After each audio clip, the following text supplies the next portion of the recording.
Yeah,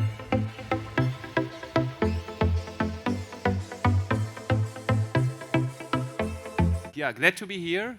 Really proud to be on the stage today and presenting the new ScreenForce study called Into the Wild. And here we go. Into the Wild means how does advertising works in the real world, and we will all learn, hopefully in the next 30 minutes, what Into the Wild really is. It's a special study type we will explain to you.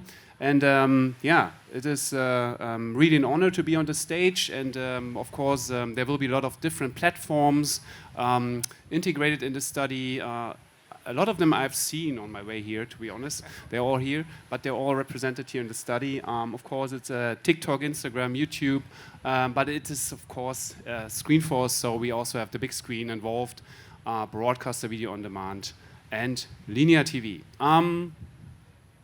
Before we really start with the study, of course, we have to say something about ScreenForce, because without ScreenForce, we wouldn't be here and the study wouldn't have happened. And ScreenForce is the marketing body of all TV broadcasters in the DACH region, so Germany, Austria, and Switzerland, and they're doing a lot of cool stuff, cool events, cool studies, cool research. And the study was well received in the German-speaking market and presented, I think, in all the markets. And also international, a lot of people like the study, and now we can be here. Now we can be in Cannes with all the cool people. That's a nice thing. The sunshine, the sunglasses. By the way, talking about your glasses, is it some kind of special glasses? Marvin. Yeah, perfect. We want to talk about the background before we go into the results. And this glasses is really a special one. Hopefully it looks like a normal glass, but it is a night tracking glass. So in the end, what it does is, and you will see this in a second, it records what people see and where they look. And that's part of the study. It's really robust. You can read it everywhere. You can go into the wild. You can film everything. And just to make you aware how this looked like, you can see it here. So the study was really in the people's home, on the go. They were everywhere they wanted to be when they were in this mobile situation. This is an in-home situation. We sent around these glasses. They're really easy to set up. People can do this on their own. And then we, and this is part of the study, wanted to observe what happens when people just explore media in their homes. This is an example here, and now you see it. The blue dot is the eye tracking signal, so you can see what people do actually. Do they watch the telly? Do they do something on their phone? Yeah, that's very interesting, especially for media researchers like we are, right? And we did this with 190 people for 1 hour. So in the end, we had almost 200 hours of media consumption. And we did a very special thing, a thing researchers normally don't want to do, right? And that's why it's called Into the Wild. We didn't control for anything. So normally, if you do research and want to compare different media channels, you're really careful with like, okay, we have to find different campaigns and compare the stuff. And this research has been done. We have done it, others have done it, and this is a new approach. So in this case, we really just wanted to look what happens when people watch telly for an hour or browse their streaming platform or are on YouTube. Yeah, and this is what we have done here. So no selection, no pre-selection. Everyone used own devices. They could do whatever they want to do. Was in their homes, as said, was on the go in the mobile situations. And in the end, of course, it's really important that you know what happened on the screen and where did they look. And we did, I think it was like one of the biggest coding projects we ever did. It was I think, 500 millisecond steps, and we coded the data just to see what happened on the screens. So very interesting, and of course a little bit risky, because you don't know what you will get out of this, right? So if you just let people do whatever they want to do, you're not sure what you will find. But we were lucky in this case. So we had this 5 different media channels we wanted to have a look at, and for YouTube, and this will be important later on, we did this on the big screen and on the mobile screen because there was a lot of feedback saying, okay, YouTube is not just one device. It's a totally different game on the smartphone than it is on like the big screen when it is a TV situation or more a TV situation. So that's something we did a look on, and as said, all the mobile situations people could decide to do this in home or out of home. Yeah, also very interesting. And over 4,100 ad contacts we could observe in the end, fairly distributed for the different channels, and that's really a huge database where you can work with and do a lot of interesting analysis and find results, hopefully. And I think with this, it is for the background, and I think it's time to hand it over to you, Marvin, right? Yeah, time to start the results section. Yeah. So it was a really complex project, to be honest. It was a lot of work, a lot of coding, and just to get an idea of the overall data set, it's usually a good idea to start with a very broad picture. So how do people experience what is happening on the media platforms? This is how we would like to start. And so we're psychologists. Psychologists always ask, how did you feel after that session? And this is what people actually answer. So 49%, which is an impressive number. Every second person after spending time on TikTok says, I feel a bit exhausted, actually. And they haven't done hard work. They were just on TikTok. But it's about the mental effort people spend on TikTok, because you get very much content, but very short content, therefore a lot of changing content, and that takes mental effort. You need that time to understand what is going on. Do I want to see it? Do I want to swipe away? And so on and so on. If you multiply that by 30 minutes, 40 minutes, 60 minutes, it actually feels exhausted. Just to give an example, if you would have ever seen my 16-year-old coming down someone for dinner, being on TikTok for an hour, you exactly would understand what you just talked about. Yeah. And if you ask him, what did you do, he even can remember. He can't remember content. Okay, so we will keep that in mind when we talk about remembering ads. Maybe there's a connection. But this is what people tell you, and this is obvious. This is explicit. People know that it's not good to spend too much time on social media because it doesn't feel good. Okay, just to set the mood. The question now is, what about advertising? Because let's be honest, we're here for advertising. So what we did in the next step was just counting the number of different ad contacts per platform. And well, this is not very impressive. We see 27 ads per hour on television, which is expectable because television is a highly regulated surroundings, so we would expect that number. The broadcast video platforms, BVOD, is at 18 ads per hour. It's a quite low number. And now the big question is, what about YouTube? What about Instagram and what about TikTok? So let's try to make it a game part, a fun part. Who of you thinks that the average ad load on YouTube is higher than 10 ads per hour? Could you show me your hand, please? Okay, who thinks it's higher than 15 ads per hour? Average YouTube experience. Okay, higher than 20. Okay, we still see some gentlemen over there, thank you. Higher than TV. Higher than 27 ads. Okay, let's clear it. It's actually 24 ads per hour. So we are in the area of television. And now the big surprise is, what about Instagram? So is it higher or lower than YouTube? What do you think? Is it higher than YouTube? Yeah, some people didn't get the question. Okay, Instagram actually skyrockets. We see 44 ads per hour on Instagram on average. And of course, this is a mean. So we actually identified one poor participant who saw more than 100 ads per hour, and this literally means that he had a content-to-ad ratio 1:1. So he saw one content video, one ad, one content video, one ad. And now you get an idea how this can actually feel exhausting after time. And then we see TikTok at the comparable level as television, so 24 different ads per hour. this is usually the part where people start to making photos of that slide, because this is usually that type of information you won't get from any research. It's usually treated as a secret information. We have that for you. So the question now is, I don't care how much advertising is out there. We are just interested in how good the advertising is. How good are people in remembering those ads?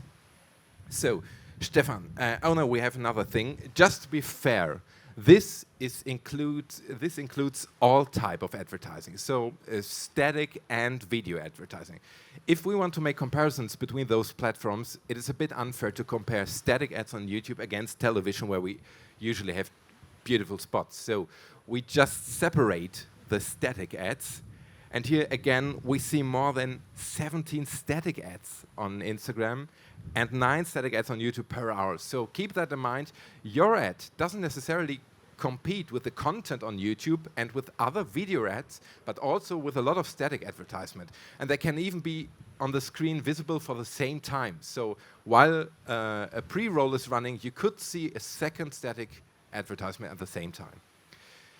So these are the numbers we will refer to from now on: 27, 18, 15, 27, and 24, the lucky numbers. And now the question is there a connection to ad recall? Usually, we would expect that, right?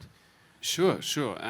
Of course, I mean, if you imagine sitting around with two people, let's say here on a conference, let's say two people, let's name them good colleagues, let's say Gareth and Lisa, all right? Okay. Sitting there for 1 hour and talk about interesting stuff. And I would ask you next day, who were the two persons you were sitting around with? I guess you would remember them. Gareth and Lisa. Yeah, you're right. And so 100% recall.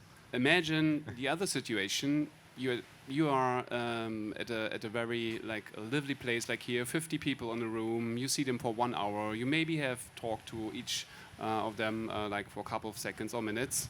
And of course, Gareth and Lisa are there, but also Michael and Philip and Julia and so on and so on and so on and so on. I won't list all the 50 names, but if I will ask you next day, what do you think?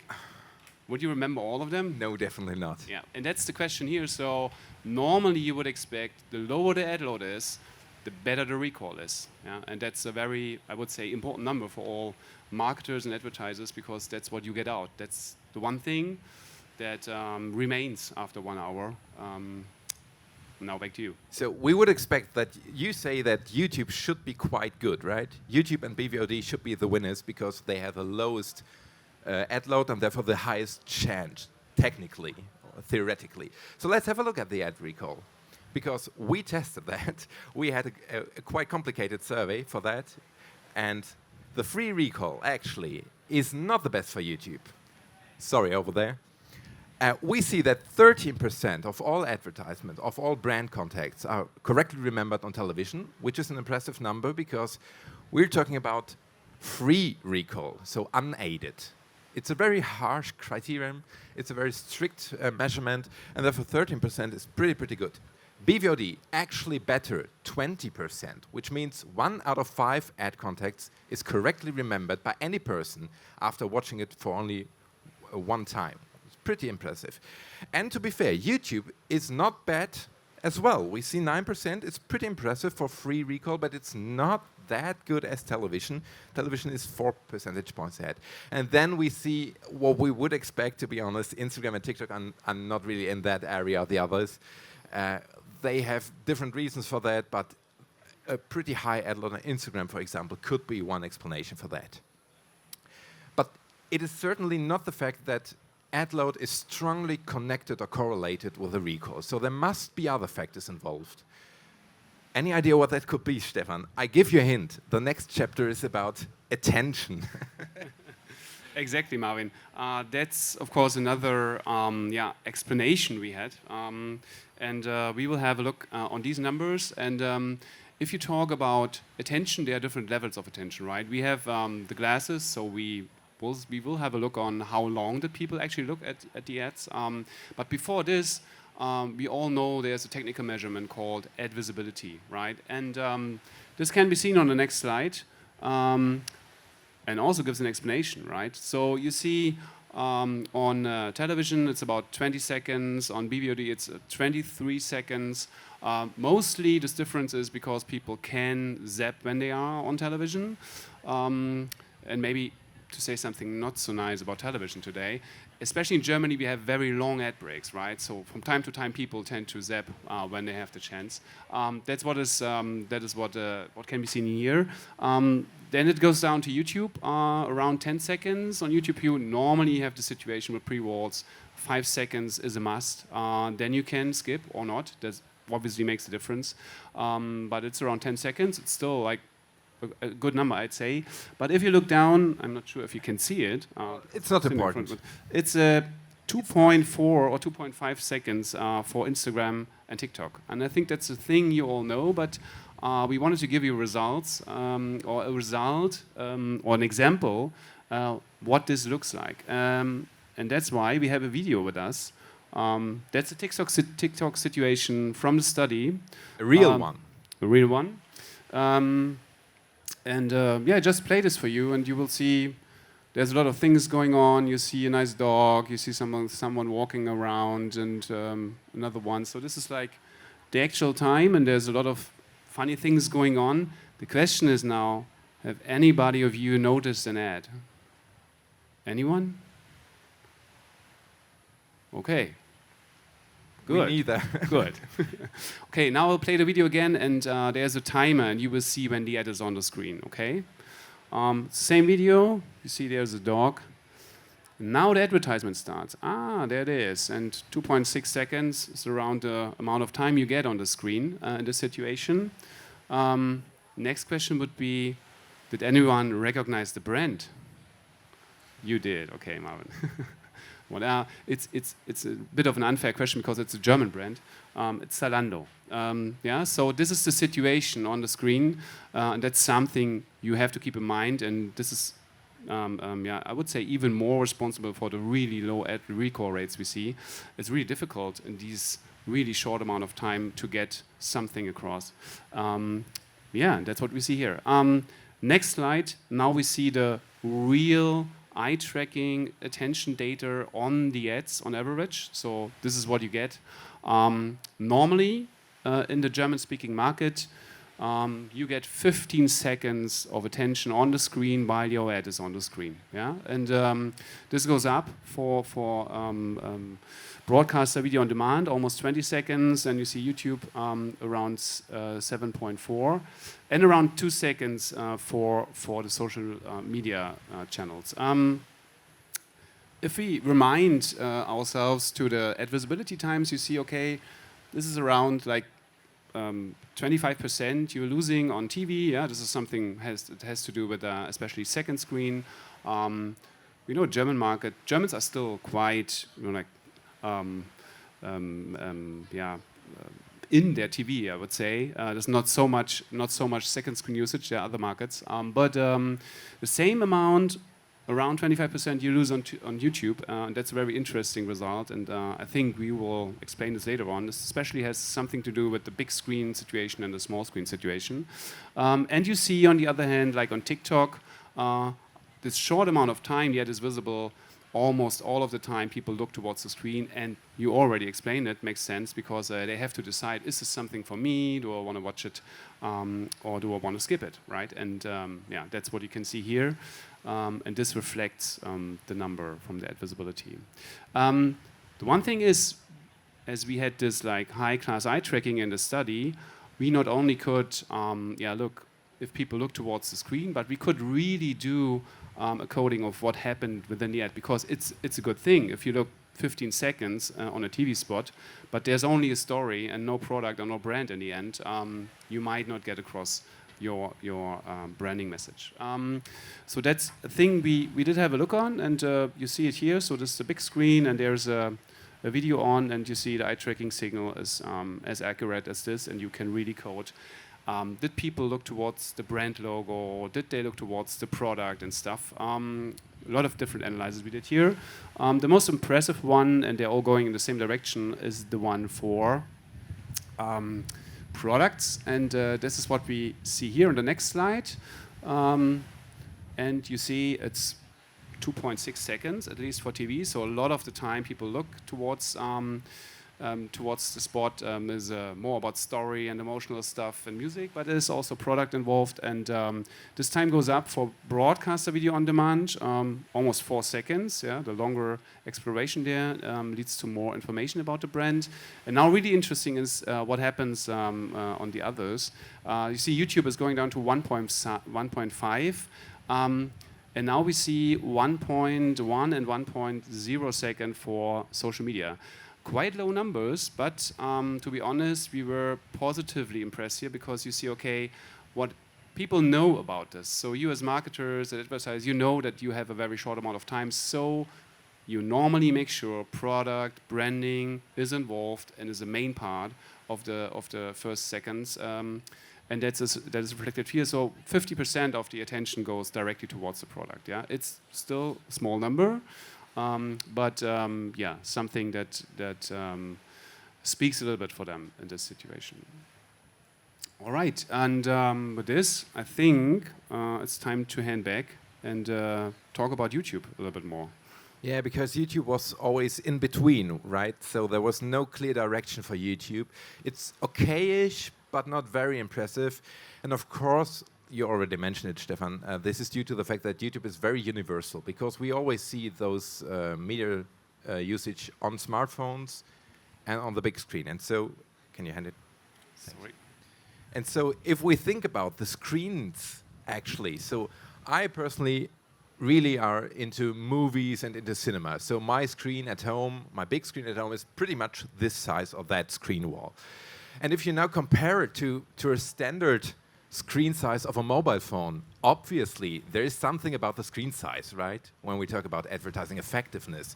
So in the end, it's about vertical usage. It's maybe muted, so no soundtrack for those ads. And obviously there is something in it. So we have to look into that and divide YouTube by different screens. And what we actually see is YouTube loses more than 50%. We're at 58% decrease when we change devices from the big screen to the smart screen.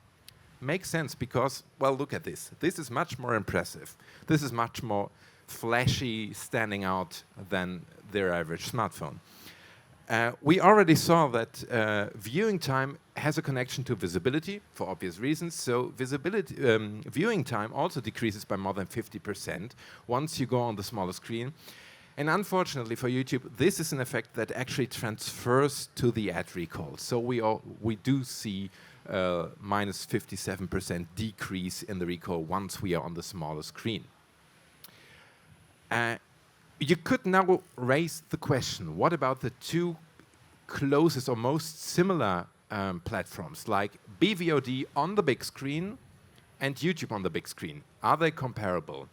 Because this is most similar in terms of it's on-demand video content, it's on the big screen, I can pause, I can skip, I can see whatever I want. So we came up with a comparison. And even there, YouTube on the big screen is 30% behind the ad recall on BVOD. So this is what we would now call nothing like an attention effect, but this is definitely a device effect or a platform effect. So there's more than just one single factor involved here. And talking about YouTube, we saw an interesting thing. We also asked people in our surveys, after they have spent time on the different platforms, what do you think about the advertisement? And one of those items was advertising is pretty annoying here. And we interestingly see that 76% of all people say YouTube advertisement, sorry again, YouTube over there, is actually annoying. And this is the highest number for YouTube. And just keep in mind, I just borrow some numbers from before. Although people say this is most annoying, YouTube is actually the platform with the lowest ad load. So again, it's not really about ad load. It's more about the overall perception of a platform. And this is how advertising can create effects in the one direction and in the other direction. So I think it is time to come to a conclusion. If it's not about ad load, Stefan, what's in it then? Yeah, I'm not sure if it's time. Do we have time still? Oh, a little bit. Okay, 5 minutes. Oh, we are just on time. Okay, cool. Can I order a beer, please? All right, yeah, but I think we have seen a lot of numbers today, and they're even more in the study, right? I think I remember us having a presentation lasting for 50 minutes or so and giving much more details. So anyone who's interested, please reach out for more information. But I think a short summary maybe to line this up, what we have seen here. We try to find names for the different platforms to summarize it. And BVOD for us is the golden zone, we called it. Yeah, that's, we would say, high quality content with a nice and handy ad island, shorter ad breaks, very high attention, no avoidance character. So this is really, really a nice spot when it comes to long attention spans and high acceptance. TV, all-time favorite, yeah? Reliable, learned, accepted. For TV, we have the highest acceptance of advertisement, so people know and have learned it. TV comes together with advertisement, that's why it's free. They accept it in a way. They have to learn to live with it, and never lets you down. YouTube, really difficult. It's the YouTube universe, we call it. There's so many things going on YouTube, too big to handle, so it's a really complex and diverse platform. It has to do with the different devices, of course, but also with viewing behavior. So on the big screen, you have a completely different situation than on the small screen. Still, acceptance for ad is not as big as it is on the other platforms. That's why, in the end, it's in the midfield. TikTok, yeah, the new kid on the block. It was at least a year ago, especially in the German market. And surprise, surprise, better than Instagram. Yeah, so we see a bit more recall rates. This is mostly, we would say, because the platforms are quite similar in what people do there, due to the fact that the ad load is not as high. That's maybe a thing that will grow if more people do advertisement there. We will maybe see this number growing. And Instagram. Ad speed dating, up to 50 ad contacts in an hour for 2 seconds per ad. That's something that's really a difficult situation for marketers. It's Tinder for advertising. Sorry.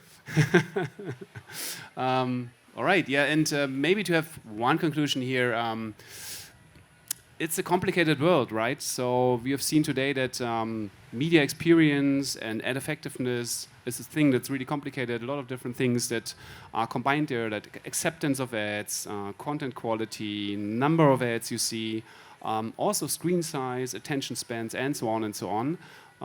But we think, and we hope with this study, we could shed some light on this discussion and also on the, let's say, ongoing evaluation on the different media channels. We would say this is really ground truth data that helps. Thank you for this.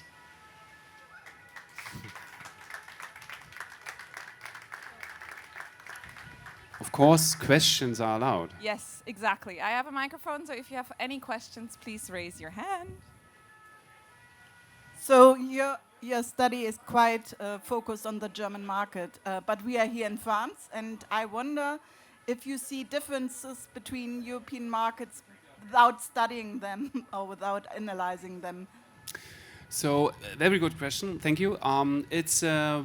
We have done this analysis for at least Austria, Switzerland, and Germany, and there you don't see any differences. You see differences in details, so the numbers are not the same, but let's say the sequence is the same in each and every country. And we have other studies, bigger studies, European-wide, and there we see within the European market, there are not that big differences. Of course, if you go to, let's say, other markets like Asia or so, there might be differences. We've also done studies in South America. There you have a completely different viewing behavior, especially for TV and stuff. Yeah, but we would be pretty sure that these numbers are also true for France. We always get those questions, and it's usually always in the same order. Like, people first say, well, we're completely different in this country, and then they ask us always the same questions. So we would say it's mostly comparable in terms of trends or sequences, because we're talking about very human, very general things like spending attention, communication. This is a very universal concept.